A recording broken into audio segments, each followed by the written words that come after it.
don't know. The way you fucking searching. Well, we gotta search everybody's thing. Nah, you can check under there.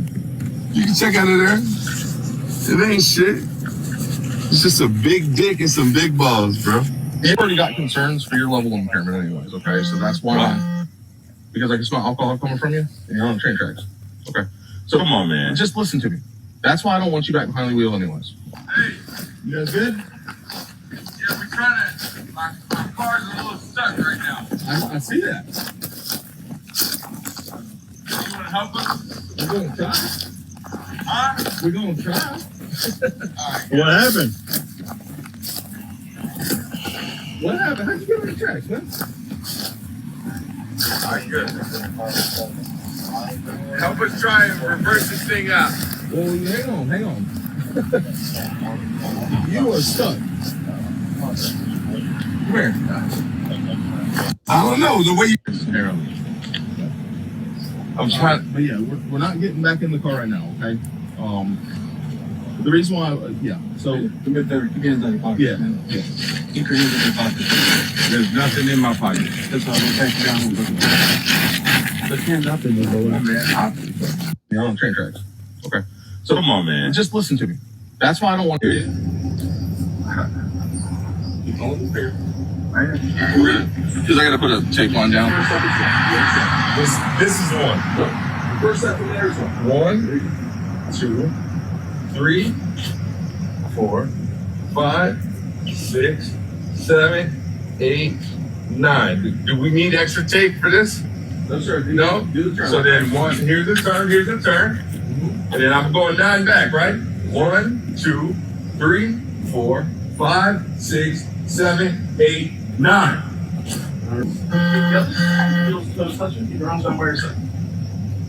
But I'll start the timer and you guys get 1, 2.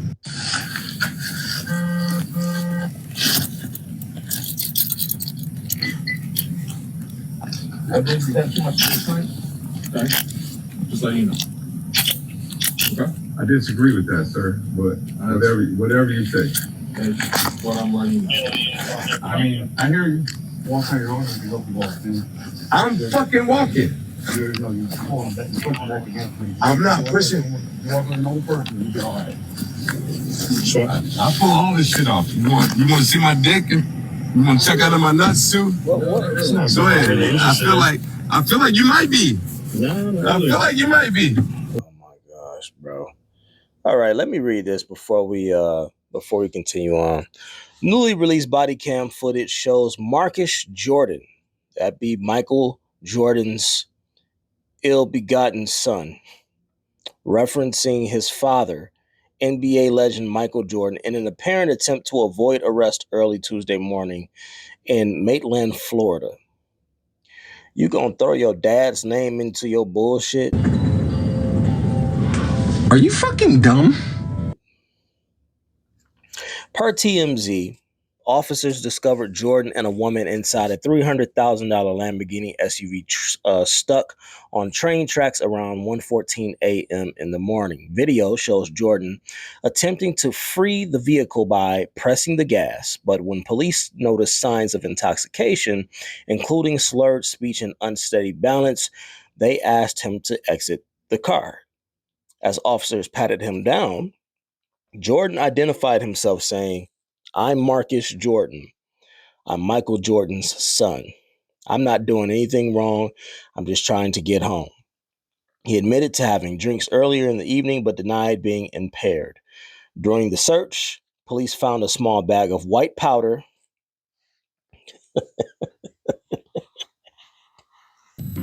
Attaboy, head back. Oh, God. Police found a bag of white powder in his pocket, which later tested positive for cocaine. According to police reports, Jordan grew agitated, making explicit comments while being searched.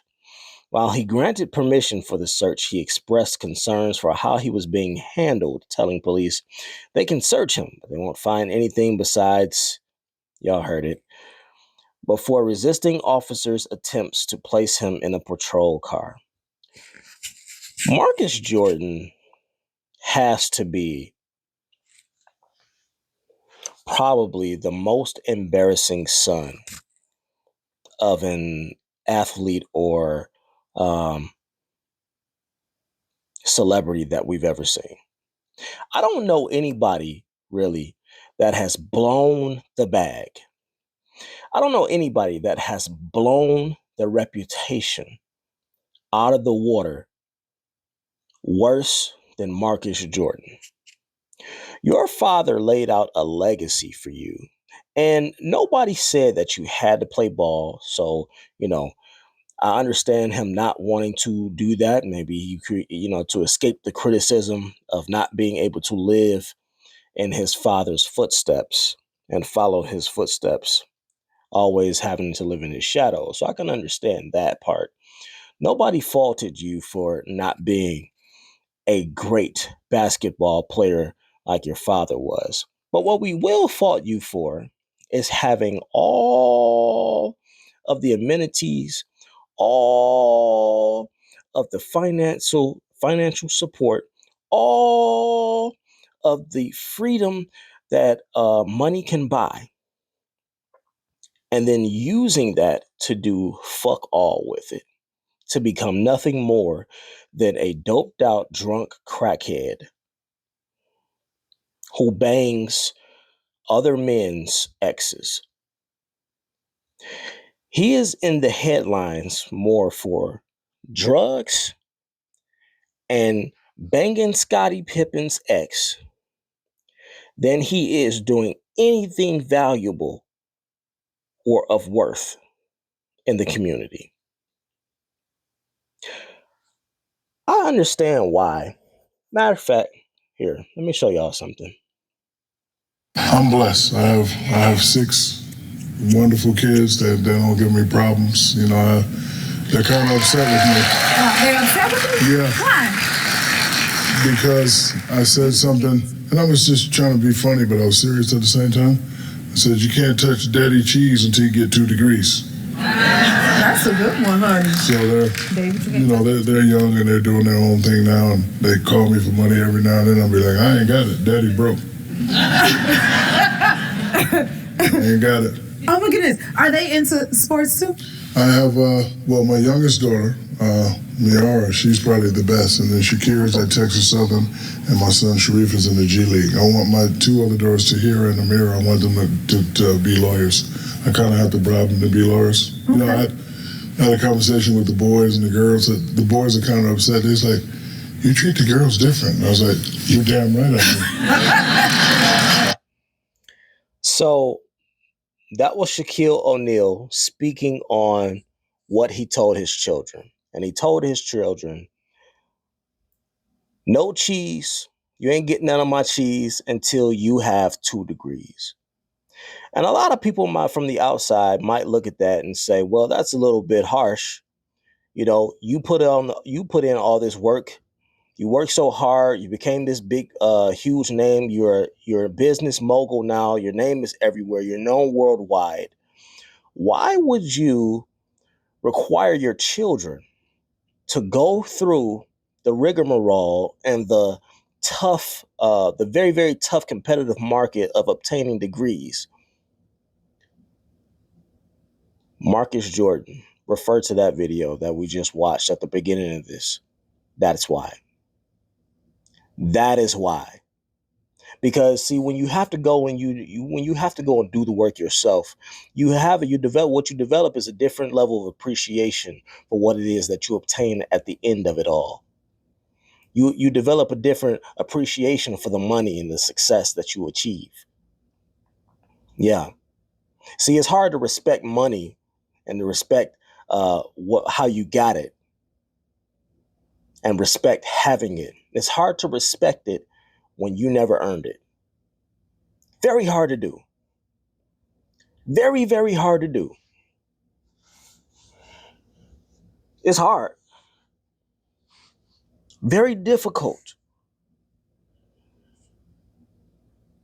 So the lesson, and Shaq is one of the most if you ever seen Shaq anywhere outside of, TV, outside of his job, outside of, the game, everybody always says the same thing about Shaq, no matter where he is.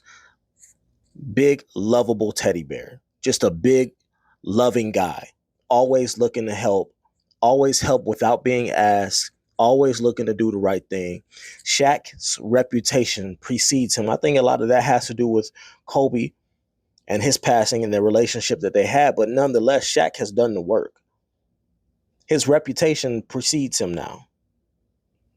But what he told his kids was, yeah, I am who I am. It's my money, not your money. You got to earn it. If you want it, you got to earn it. And there's a reason he did that.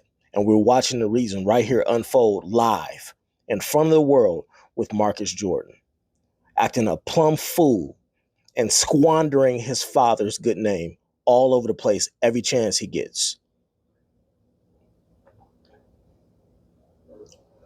At the end of it all, we cannot afford to not teach our children this lesson. No matter what level of success you rise to, no matter what level of success you achieve, the lessons still have to be taught. That's what I took away from that. Now, let me know what y'all think down in the comments. But Marcus Jordan is absolutely an embarrassment to his father and his legacy. Y'all let me know what y'all think. I'll see y'all on the next one. Thank you for watching. Later.